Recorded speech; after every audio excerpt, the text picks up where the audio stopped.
ज्ञानतिमिरन्दस्य ज्ञानञ्जनशलाकया चाक्षुरुमिलितं येन तस्मै श्रीगुरवे नमः। नामश्रेष्ठं मनुमापि सच्चिपुत्रं मत्रस्वरूपं रूपं तस्याग्रजमुरुपुरीं मथुरीं गौष्ठावतीं राधाकुण्डं गिरिवरं महो राधिकमधावसं प्राप्तो यस्य प्रदीप्तकृपाया श्रीगुरुं तं नतोऽस्मि। वञ्चाकल्पतरुभ्यश्च कृपासिन्धुभ्यैव च पतितानं पावनेभ्यो वैष्णवेभ्यो नमो नमः। निखिलाश्रुतिमौलिरत्नमालतिथे निराजितापदपङ्कजन्तं आजिमुक्तकुलायरूपश्यामनं परितष्णं हरिणं संश्रयामि। अनार्पितचरिं धीरत्करुणयावतीर्णा खलु क्षमार्पयितुमुन्नतोज्ज्वलरासंस भक्तिश्रियं हरिपुरितसुन्दरद्युतिकदम्बसन्दीपितः सदा हृदये कन्दरे स्फुरतु वासचिनन्दना। जानलम्बिता भुजो घनगावदातो सङ्कीर्तनैकपितरो कमलायतक्षु विश्वम्भरो द्वियावरो जुगधर्मपाल वन्दे जगत्प्रियकरो करुणावतारम्। लादिनि शक्तिस्वरूपाय गौरङ्गसुहृदाय च भक्तशक्तिप्रदनाय गदाधर नमस्तुते। हे कृष्ण करुणा सिन्धु दीनबन्धो जगत्पते गोपेश गोपीकान्त राधाकान्त नमस्तुते। राधे वृन्दावनाधीशे करुणामृतवाहिनी कृपया निजपादब्जदर्शनमयं प्रदीयताम्। भक्त्या विहीनाय अपराधलक्षये क्षिप्तशाकमादितरङ्गमाद्ये कृपामयि त्वं शरणां प्रपन्नं वृन्दे नमस्ते चरणारविन्दं वृन्दे नमस्ते चरणारविन्दम्। श्रील गुरुदेव की जय। श्रीमन महाप्रभु की जय। श्री हरिनाम संकीर्तन की जय। श्री श्री गौर नित्यानंद की जय। श्री श्री ब्रजनाथ हलदार जी की जय। नृसिंह भगवान की जय। तिरुपाप महोत्सव तिथि श्री अभिराम ठाकुर की जय। गौर भक्तवृंद की जय। गौर प्रेमानंद हरि हरि बोल। So pranam, good morning to all of you here, to all of you connected here online. So today and tomorrow we will be having a double session per day. We will having one afternoon class and morning class, morning Q&A. So today we're having the first Q&A and tomorrow we'll have a second one. And in the afternoons we will be mostly sharing Brahma Stuti, the prayers of Sri Brahmaji. So that said, since today we have Q&A, I don't know if you have any questions or topics or things you may like to hear about, whether physically present already we have something here, and if anyone has something online, you can also share that in the thread, and eventually we can address it. So I'm reading your book right now, and I was reading, and I'm trying to remember, what's that expression that, it's not Teleological, inherent, it's just teleological inherence. Yeah, teleological. And I kind of got it, but I felt like I needed a little more understanding about that, because I think I understand what it is, but maybe you could address that, and also in the wider picture, because I truly understand why bhakti is inherent. I do understand that, but that particular aspect, I could see how that might lead towards some kind of idea, not of inherence exactly, but more of a trajectory, shall we say, that the jiva could be, just by its nature, by being shakti, it could have that trajectory. So maybe. Yeah. Okay. So just in case it was not fully heard, for the ones connected, the question, make the gist of the question of by Indranoja Prabhu has to do with the idea of teleology or teleological inherence in this particular case. And he would like to some further elaboration on the concept. So we will share some words. I've done that in my book to some degree. Also, there has been some series of articles I've written that were published in the Harmonist, and in the book there is some summary of that. So the idea of teleological inherence, so the idea of teleological, something is teleological when it's mostly like connected to something in terms of the purpose that serves, no, or rather than the cause from which that arises. So basically, it's more connected to the ultimate purpose one is destined to attain. Sometimes, I mean, in connection to this topic, this has been. I mean, I'm not promoting that idea in the book. I basically, but I'm explaining what's the idea for those who promote it, who is a way of trying to, of course, and a valid way, and I appreciate the intention there of trying to harmonize, for example, why contemporary acharyas like Thakur Bhakti and others at times seem to be promoting inherence of bhakti, while at times it may be sound that they are promoting something else.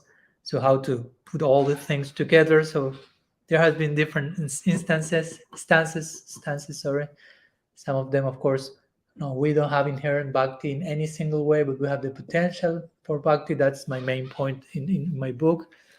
Some others will say, oh, we have bhakti is inherent in us, teleologically speaking, like implying we are ultimately made for that.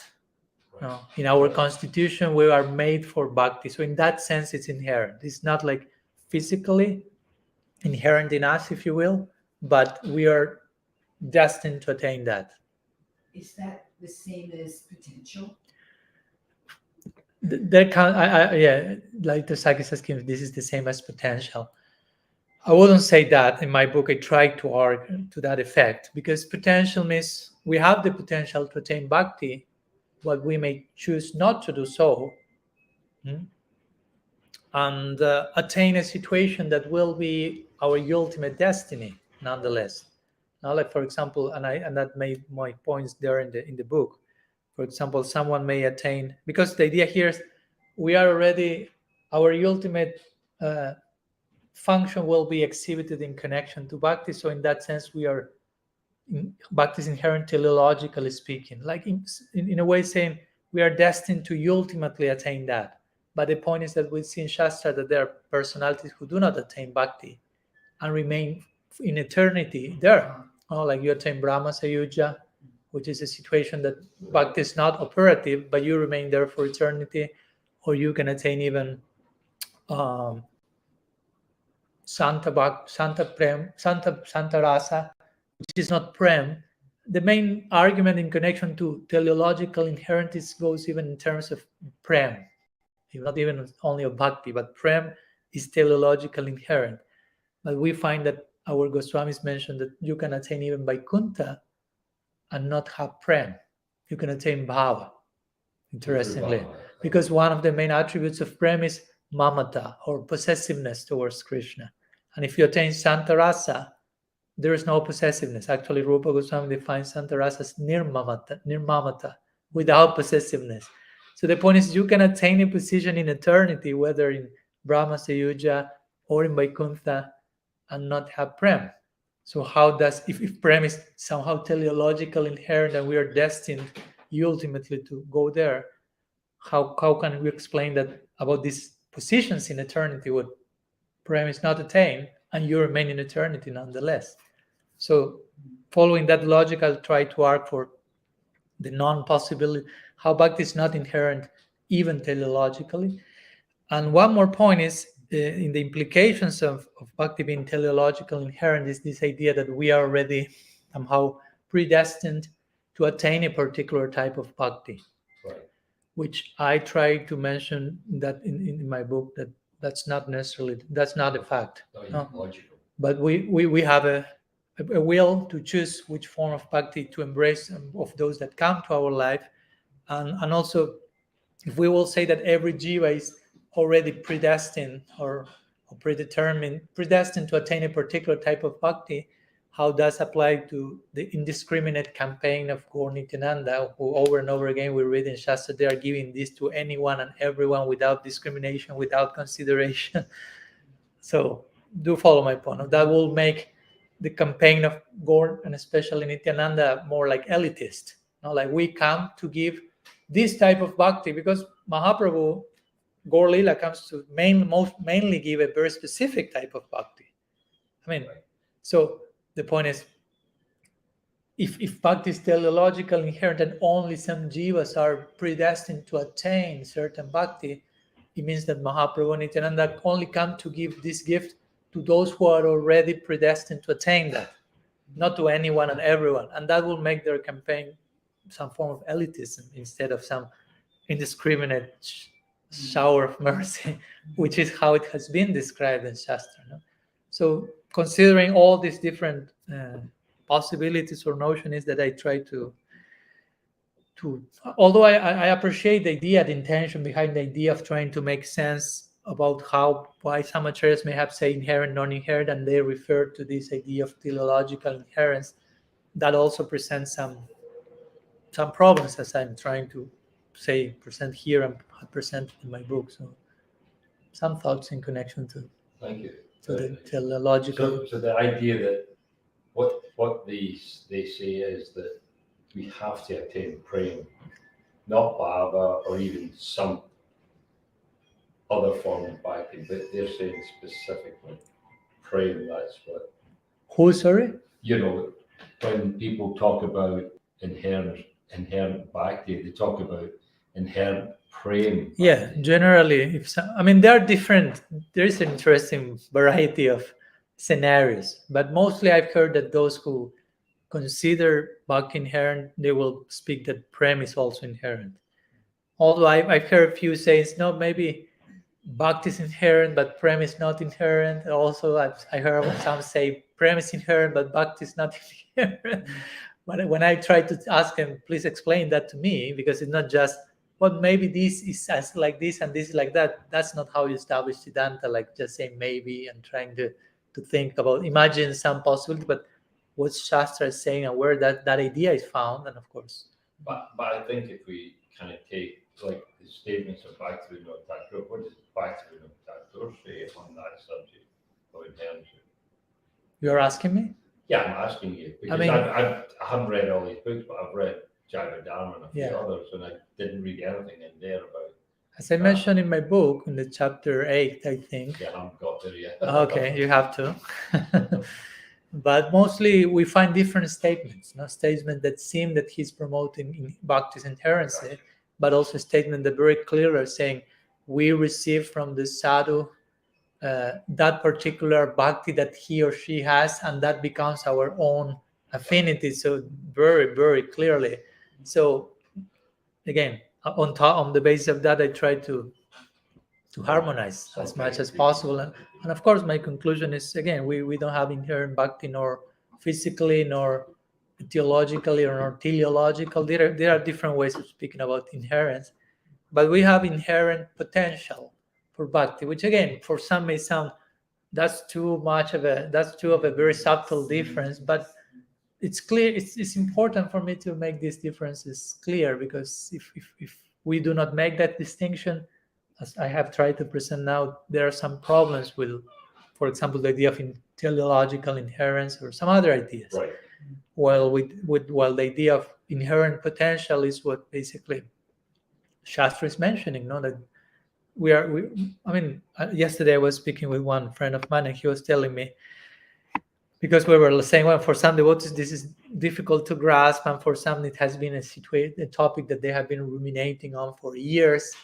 And he told me, for me, I solved that in 2 minutes. He told me, like when I read, okay, there are 3 Shaktis, Swarup Shakti, Maya Shakti, and Tatastha Shakti, and each one belongs to a different category. So each one is not inherent in the other, basically.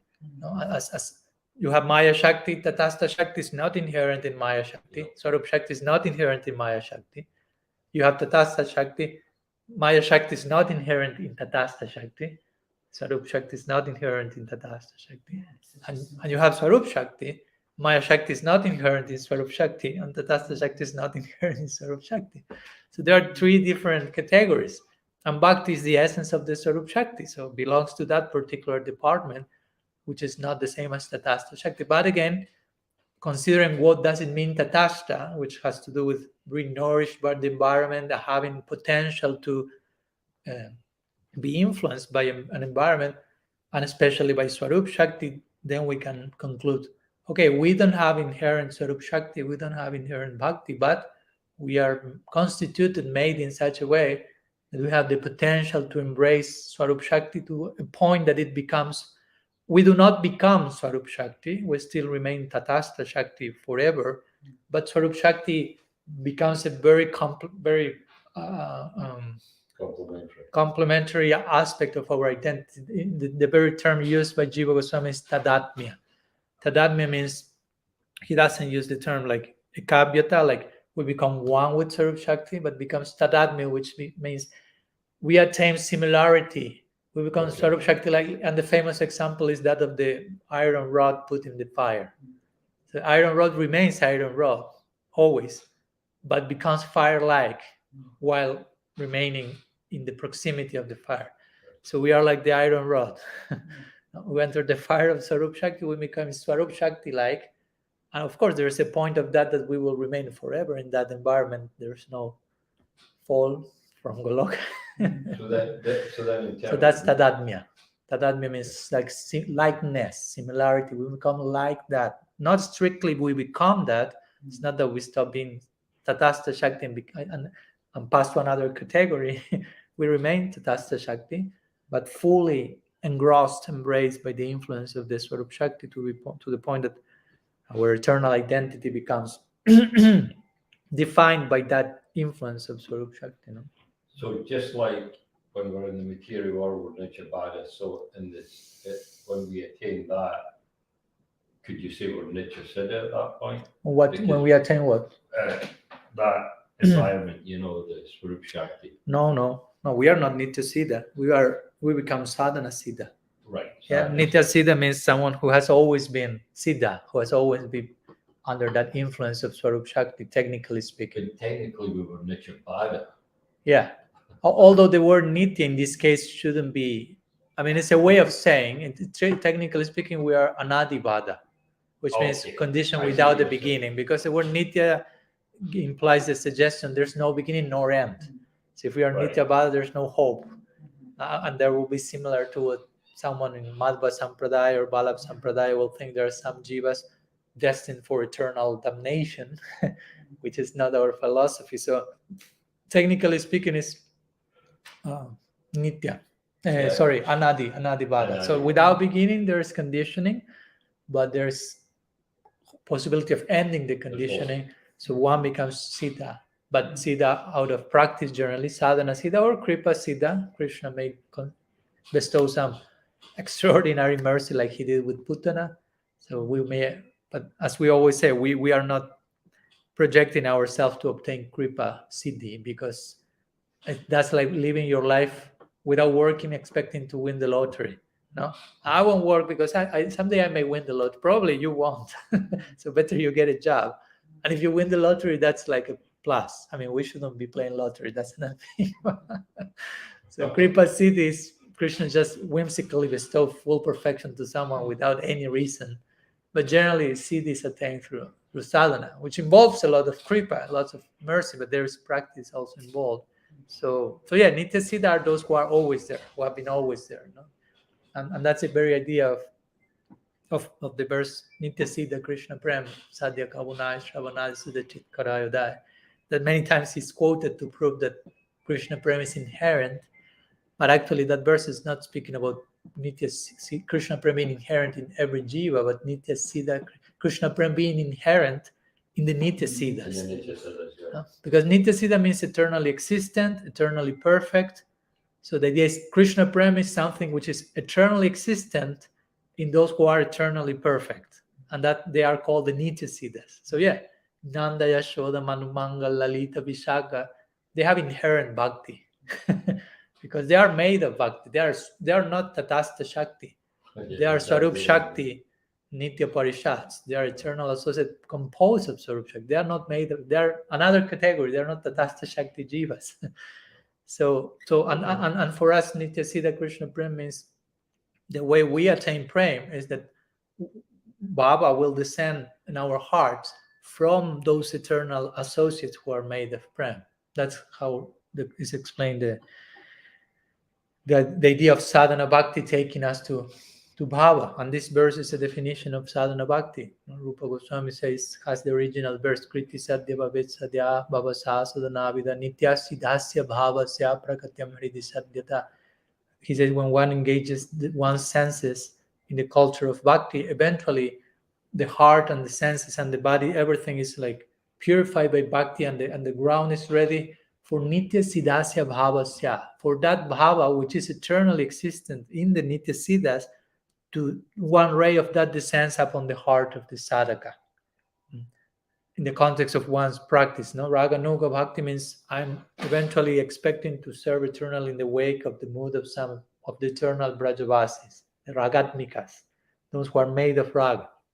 Raga Nuga means to follow Ragatmikas, the ones who eternal role models. So when one reaches that point of one practice trying to follow in those footsteps, a ray of the bhav that those Ragatmikas have descends upon our heart, and that makes for our spiritual identity, basically. That's how it works. It's not again that we have the eternal bhav, we have the eternal prema, and it awakens, but they have eternal bhav and prem, and that prem which they are made of descends into our hearts, where our heart is ready through sadhana to receive such a descent, if you will. We have to serve that person in order to get the ray, right? Oh yeah, It yeah. isn't like just some random thing. Yeah, of course. For that to happen, we have had to be engaged in sadhana for a long time, and engaged in sadhana means eventually to have a focus in our sadhana, to have a longing and an aspiration to serve in the mood of that particular eternal associate, who eventually will extend her mercy to us in the form of that particular ray of that bhav that we attain to, we cherish to attain and serve eternally. Yeah. So this is different from Guru. This is the Ragatmikas of, so we have to have Guru-bhakti in order to kind of practice. But then of course. I separate this idea of the meditation and the Ragatmikas. Mm-hmm. It's a separate idea. Yeah. I would say that in connection to Guru Bhakti, it begins with Guru Bhakti. I mean, and by proper Guru Bhakti, of course, naturally, the general rule, for there may be exceptions to the rule, but the general rule is Gurudev has some particular affinity, and one will be inclined in that direction by receiving those bhakti samskars, unless there are exceptions to the rule, unless one has had previous lifetimes of practice under other influences, and it can happen. Like Srila Prabhupada had affinity for Sakhya Bhava, but his guru had affinity for Manjari Bhava. Right. So there is place for those things. Shyamananda Prabhu and Hridaya Chaitanya. I mean, there may be more exception than rules, but there's place, and that shouldn't be a problem, basically. So eventually one receives that affinity. Let's say one's guru has affinity for Sakhya Bhava. Generally, the disciple will have will inherit that affinity, if you will. But eventually, of course, that affinity will be. I mean, the affinity for Sakhya Bhava is not towards the guru. I mean, one is not the guru is not the object of Sakhya Bhakti, but it's Krishna. So gradually, with the guidance of the guru, and by focusing on the guru in dasya as a servant, as a disciple, as we know, the dasya in Gaur Lila, and Gaur Lila implies also the dasya to guru.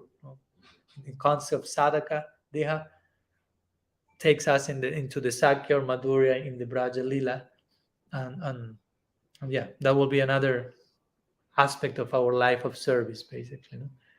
And again, Gaur Lila is not only the gateway, the pearly gates to Krishna Lila, but also a destination unto itself. So Guru Bhakti, my point is, it's not just a means to an end, but will there be there for eternity. To say that in Nitya Navadvip, we will be living eternally in the ashram of our Gurudev and serving him forever. So the point is, Guru Bhakti is there forever, and And also Srila Jiva Goswami makes this interesting point in Bhakti Sandarbha. He mentions that that some people like to see Guru-bhakti as an anga of Krishna-bhakti. No? Krishna-bhakti is the angi, or the main body, if you will, and one aspect of that body, one limb, is Guru-bhakti. So I serve my Guru as an aspect of my service to Krishna. But he said, but others like to see Krishna-bhakti serve as an anga to Guru-bhakti, to the angi of Guru-bhakti. And he says, and this is more pleasing to Krishna. He's not saying this is the only way, but he's just presenting different approaches and gradations. Of course, Guru Bhakti is, by extension, you could say, served Vaishnava Seva, or sometimes it's called Tadiya Seva.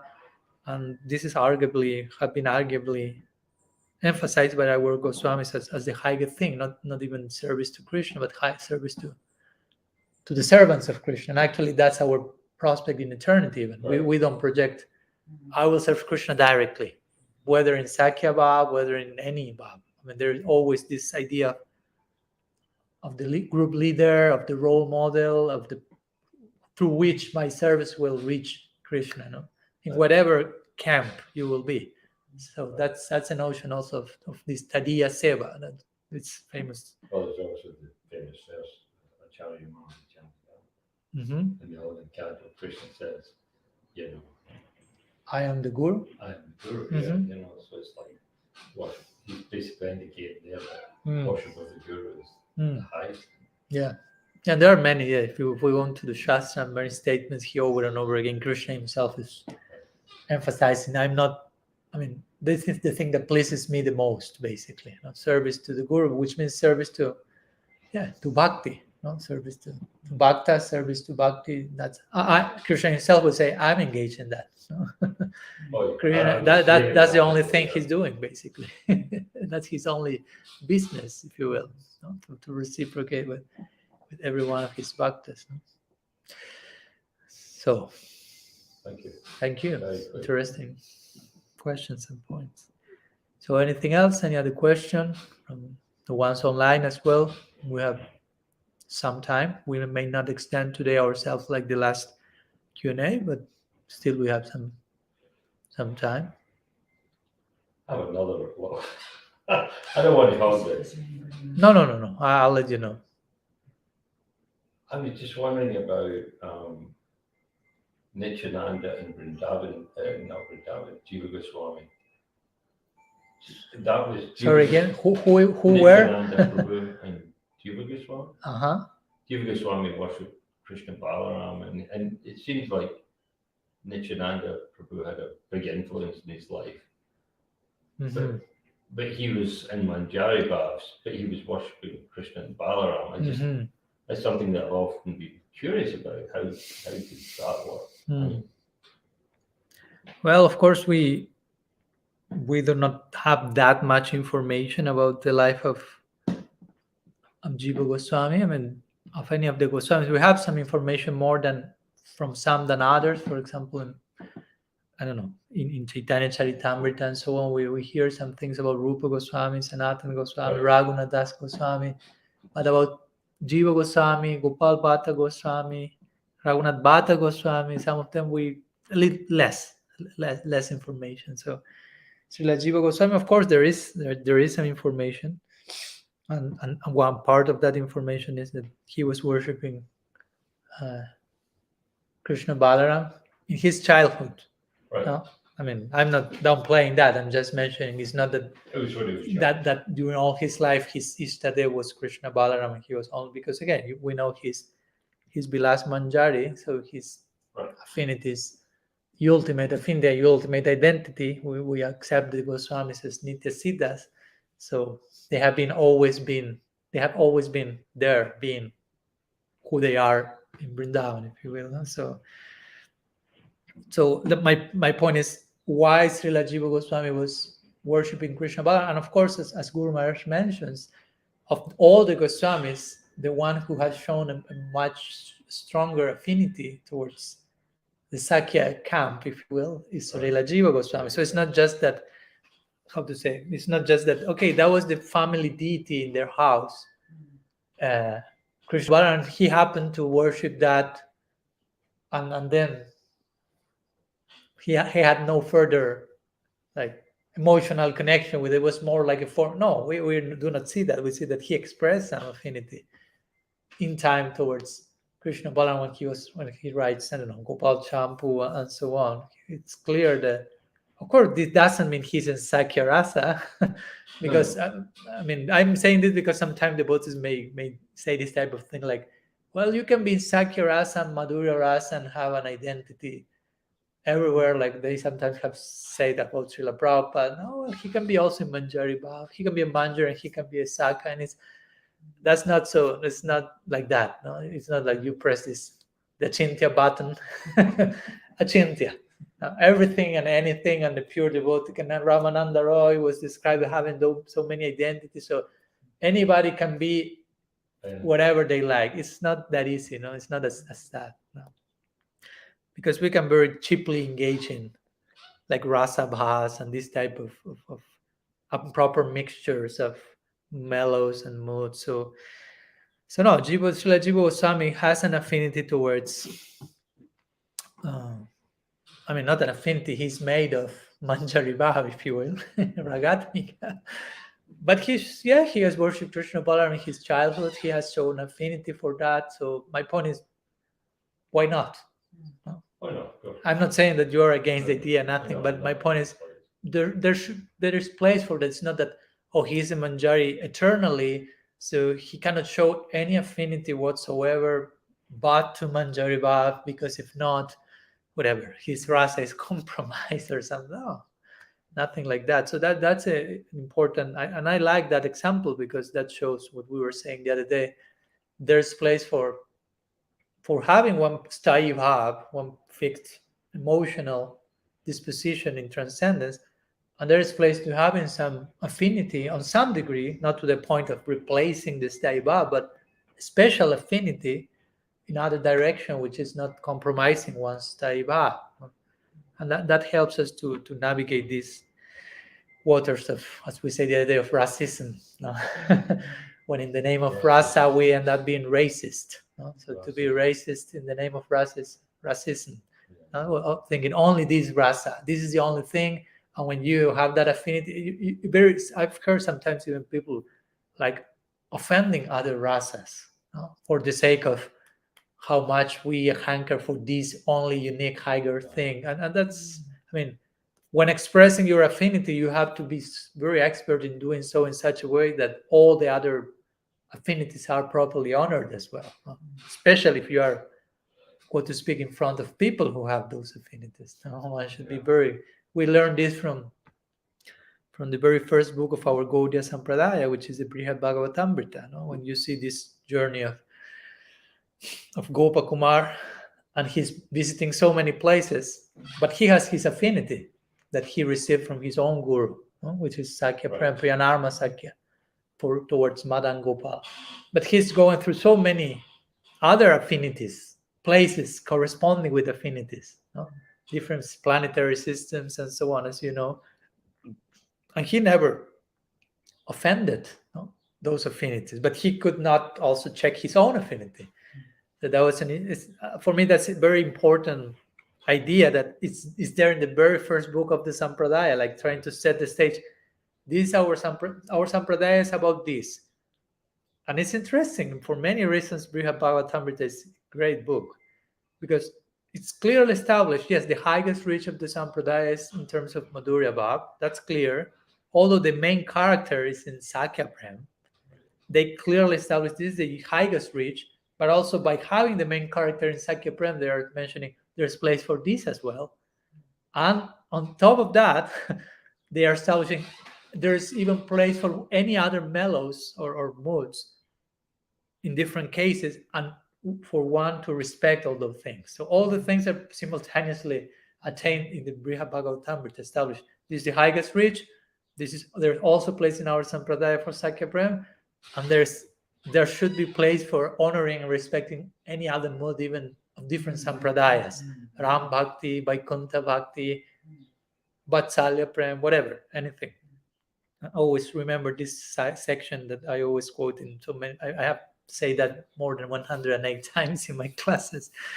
When Gopakumar is in Ayodhya and he meets Hanuman, and he meets Hanuman, and he doesn't tell Hanuman, "Hey Hanuman, you are a Ram Bhakta, you are of inferior class. No, you have to hear about the glories of ISTAGOSTHI, Madan Gopal and Vrindavan. That's the real deal."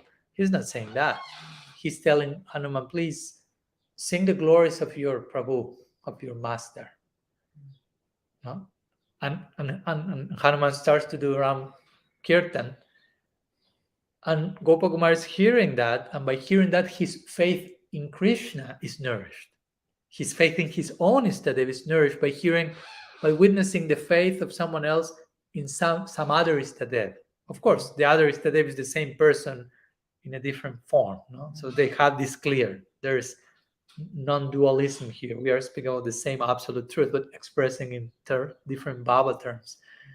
So that should be the ideal. I witness the faith of others, and that nourishes my faith in my own Istadev. It's not that I'm disturbed, they are against me, some dichotomy is there. That means you are still kanista and you are unable to harmonize. And it's okay, there's place for that, and you should be maybe guarded or protected from exposing yourself to that diversity because you are not yet able to deal with that. Not because the other people is wrong or bad, but because you are not yet mature enough. And one should be sincere to recognize that. But in time, one should be able not only to give place for that, not only to tolerate that, but even to be nourished by that in one's own ideal. So that's the point. No? So Hanuman started to glorify. Gopakumar concluded by hearing Hanuman's glorification of Ram. Gopakumar concluded, Jai Madan Gopal.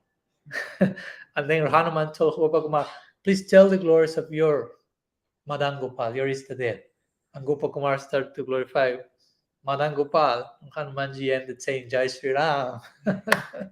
So you follow. Both understood we are speaking about the same person here, but each one has their own perspective, and we are nourishing each other through that diversity. And that's the same with the Guru. As we say the other day, sometimes it's very unbecoming that devotees meet each other, and the first thing they have to ask is, who's your Guru? And according, depending which is your answer to my question, the dialogue continues or not. So I'm totally labeling you according to who is your Guru, and generally has to do with which mission that he or she belongs to, which institution, and I'm showing I do not care for who you are as a person. Just tell me to which affiliation do you have institutionally speaking, and that will tell about who you are. And that's like, oh my God, that's not very deep. And of course, one should be very sober about speaking and asking about others' Guru. Sanatana Goswami say, Gopayet Guru Ratmana, Gopayet Ishtadevatang, Gopayet Nijam Chaniyamantram, Gopayet Nichamalikam. He say one should hide one's Guru, one should hide one's Istadev, one should hide one's Malika, and one should hide one's mantra. Which, of course, you don't have to take that literally and kidnap your Guru and put him in a closet. But hide in the sense of not exposing those secret things in your life, those valuable treasures in a very cheap way, and trying just to impose that on others and so on. So one should be very discreet, you say, in asking about that and speaking about that. So generally, it's not the first thing I do when I met someone who's your Guru. But if eventually in the dialogue that happens to come, again, I won't tell that person, hey, hear about my Gurudev, the qualities of my Gurudev, and be inspired with that. No, I will ask that person, please sing the glories of your Guru Maharaj, and so I will be nourishing my faith in my Guru Maharaj. No? Because Guru is one. Guru Tattva is one. Of course, it expresses itself in a diversity of persons, of individuals, Vyasti Guru, but Samasti, the conglomerate, the universal Guru Tattva principle is one. It's non-dual. So by hearing about the glories of one representative of that one department, naturally, if that's done properly, my own faith in my Gurudev will be nourished. So yeah, that's the way we should learn to deal with each other and become Vaishnavas, ladies and gentlemen, basically. Yeah, it's an intimate question if you were to ask someone. Mhm. Yeah. Yes. I mean, yeah, because we are asking about the most intimate thing, most valuable thing, yeah. So that's not something that should be exposed in a very cheap way, easy way, for the sake of who knows what. This is my guru, so I'm very special because this is my guru. Who knows? So many ways of misrepresenting, yeah, the value of one's connection with one's guru. So yeah, generally these things are just very, very delicate, very subtle. So we should honor those truths properly. Yeah. Oh yeah, I mean all this. Maybe we went to different topics, but it was in connection to Srila Jiva Goswami's worship of Krishna Valor. No? There's place for that to happen. No? I'm reminded of there was one associate, and there is one associate of Sri Chaitanya Dev called Gadadhar Das Goswami, not Gadadhar Pandit, Gadadhar Das Goswami, who is considered to be in Madhurya Bhav. He's considered in connection to the like an expansion and manifestation of Srimati Radharani's complexion and many other things. But the point is that he's in Madhurya Bhav. No? But interestingly, in the dynamics of Gaur Lila, he, as a member of Gaur Lila, mostly was associating with devotees in Sakhya Rasa. So again, it's a similar thing. You could say, oh, he has Madhurya Bhav in Braj, but he's hanging out mostly with Sakyarati Upasakas or with worshippers in Sakhya Bhav. And again, it's not that that's negatively affecting his Madhurya Bhav or something. No? So there is place for, I mean, a devotee can be in Madhurya Bhav, and there are, of course, so many varieties of that, or Manjari Bhav, and there are different like shades of that. It's not like being in Manjari Bhav means only one thing. No, there are so many. Again, we are Tatashtas, or there are so many influences that come to our life, and mostly can be one particular current, if you will, but there may be other currents also, like giving nuance to our particular final identity as a Sakha or a Manjari or whatever. So each case will be different, no? And even that will play out in eternity. You can be a Manjari of Sri Radha, but if you have had some considerable influence of Sakhya Rasa for whatever reason in your life, that also will play out in eternity in the form of you may be your eternal service as a Manjari will have to do quite a lot more than other Manjaris, maybe in interacting with Priyanarma Sakhas in the context of whatever, delivering messages and making arrangements for the daily meeting of Radha and Krishna. So, and in case of other Manjaris, that degree of interaction may be more reduced. Again, there's place for all the things. It's not just one size fits all, and this is the only possible model for being a Manjari, for being a Sakha, but depending on the different influences that we receive as sadhakas, that will also have their corresponding expression as siddhas, no, in the realm of perfection. So, well, Subala is very heavily involved in Madhurya, to Krishna, Radha and Krishna. So it's not like the Sakhas don't have any, Priyanarma Sakhas are heavily involved. Yeah. One way or another. Oh yeah. So, yeah. But also inside in that group there may be also degrees of involvement, if you will, no? Right. According to, again, specific influences that each one has received. No? There's diversity. The point is that life is diverse. No, I mean there's not just like this model. This is this. It's not boring like that. It's really, as they say, how they say, like variety is the spice of life. No? Yeah. So that's the ultimate life we want to attain, and the more spicy one, not because too much chili, but just there's a lot of flavor lots of rasa, if you will. So that means lots of variety. Of course, there's a grounding of unity and absolute non-dual consciousness at Vaigyan Tattva, but on that foundation, I mean, how much variety is in our particular perspective of you, the spiritual world. I mean, you don't find that level of variety in any other spiritual school. No? They will speak in terms of non-dualism and Brahman and non-variety, or Nirvana in Buddhism, and even in monotheism. There's not too much, I don't know, Christianity, that much clear picture of what's going on there, and maybe some elements, but not to the degree of variety and detail. As I think I told you that day when we were in North Carolina, we were speaking with the devotees after breakfast one day, and someone mentioned this idea of fishing in the context not of fishing with fishes, but sometimes this is applied to catching people, right? In some whatever context, I don't remember which was the context. Jesus said that he was But someone, the fisher of men. Jesus said that. Okay. You know, so maybe that. But then someone say, well, did you know that Krishna does fishing in Golok Vrindavan? No? And they mentioned he's fishing, but the fishes are not being hurt by the, how is it, the hook? No, no.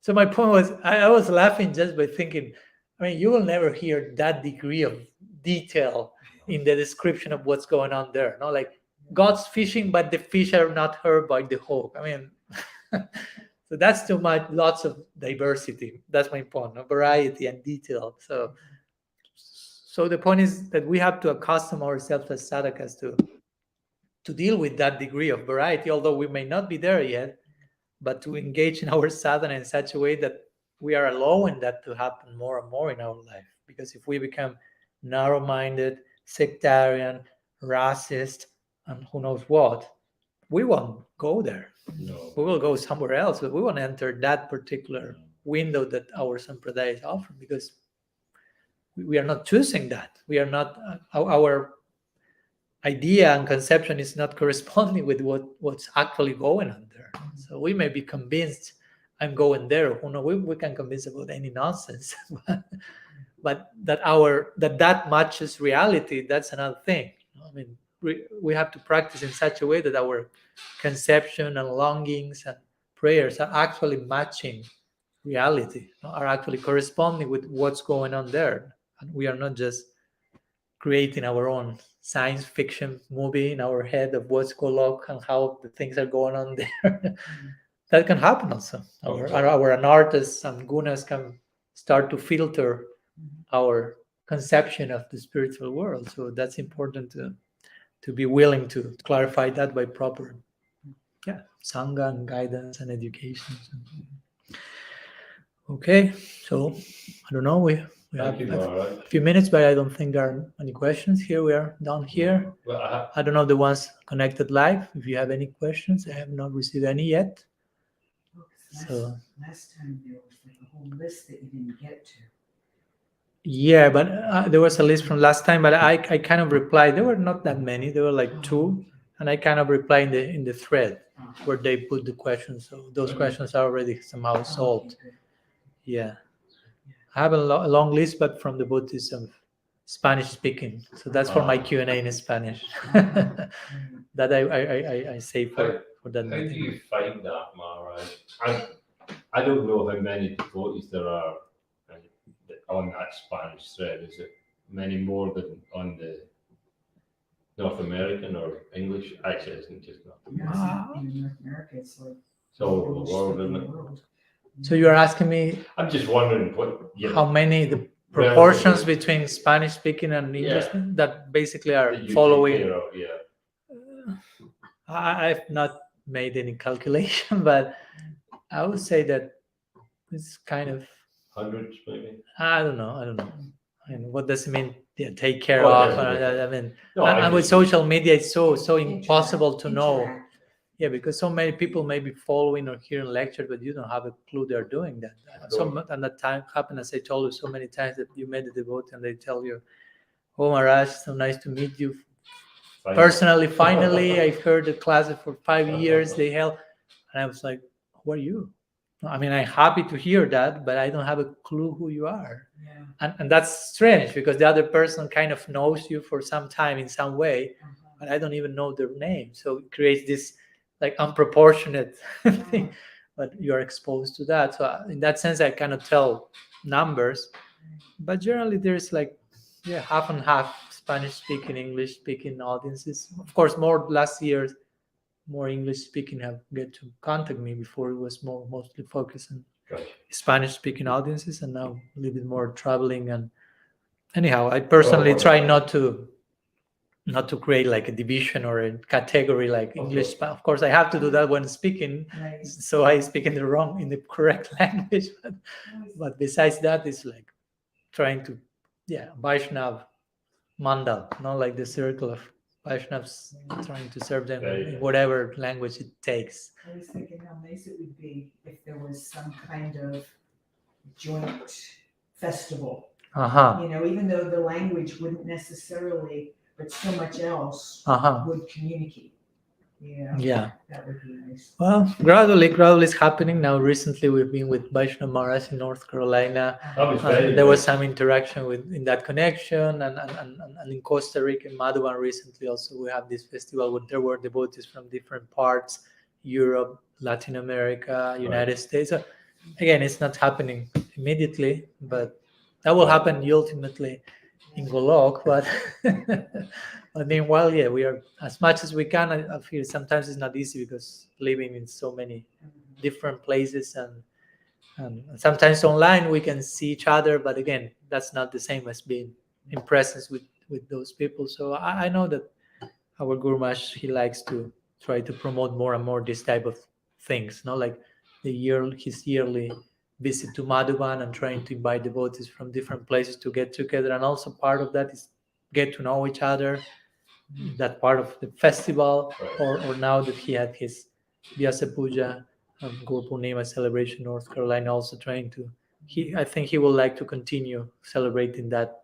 in that place, and maybe in time those type of events become like fixed things, so the devotees already know and organize in advance and can travel. And generally we try to also have this translation service ready, so whoever speaks some other language can go and not feel like, oh, I don't understand anything, basically, so takes time, but work in progress. Very nice. Thank you very much. Okay, thank you so much. Thank you very much for taking the time to speak in English, because I think we would be bereft without it. Well, thank you so much for you to allow me to speak in English. I need to practice also, so sorry I'm practicing with you, but next time in Spanish. Continue with your Duolingo. That's nice. That's nice. Okay. Srila Gurudev ki jai, Sriman Mahaprabhu ki jai, Shri Harinam Sankirtan ki jai, Shri Gaur Nityananda ki jai, Shri Brajan Haladarji ki jai, Nrsimha Bhagavan ki jai, Shri Tirubab Mahotsav Titya Abhiram Das Thakur ki jai, Gaur Bhakta Vrinda ki jai, Gaur Pramananda. Hari Hari Bol. Vancha Kalpataru Yashta Kripa Sindhu Bhyo Cha Patitanam Pavanebhyo Vaishnavebhyo Namo Namaha. Ananta Koti Vaishnava Vrinda ki jai. Gaur Hari Bol. Hari Bol. Hari Bol. So thank you so much to all, and see you later if you want for Brahma Stuti, and tomorrow same time for another Q&A in the morning, and so on. Gaur Hari Bol.